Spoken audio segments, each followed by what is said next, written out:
থাকে না, কোনো চিন্তাও থাকে না।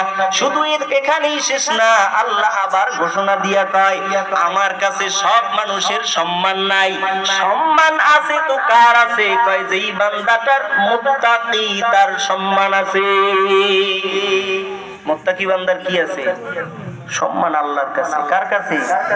ও রিকশাওয়ালা তোমার কাছে দামি না, কিন্তু ও আল্লাহর এত ভয় করছে, আজানের আওয়াজ শুনলে রিকশার চাকা ঘুরে না। ওরে তুমি সম্মান দাও আর না দাও, ওর ভিতরে যদি তাকওয়া থাকে, ওর সম্মান একজন দিয়া দিছে। তিনি কে?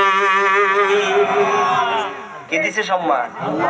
ওই আল্লাহর ওলি হইতে গেলে, তাকওয়াওয়ালা বান্দা হইতে গেলে মাওলানা হওয়া লাগে না, হাফেজ সাহেব হওয়া লাগে না, পীর হওয়া লাগে না। ও বান্দা, আইএ বিএ পাস করা লাগে না, এমএ পাস করা লাগে না। আল্লাহর যদি বন্ধু হতে চাও, শুধু লাগবে একটু আল্লাহর ভয় তোমার অন্তরের ভিতরে জমা করা। কেমন ভয়?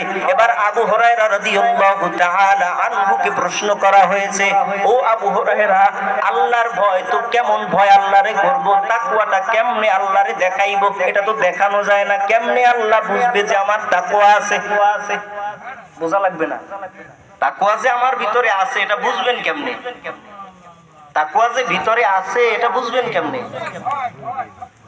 আল্লাহর ভয়। কয় তাকওয়া যার আছে সে তো আল্লাহর ভয়ে ভীত হবে, আল্লাহর ভয়ে ভীত হবে। এবার আবু হুরায়রা যখন প্রশ্ন করলেন, তাকওয়া যে আছে এটা বুঝবো কেমনে? তাকওয়াই বা কেমনে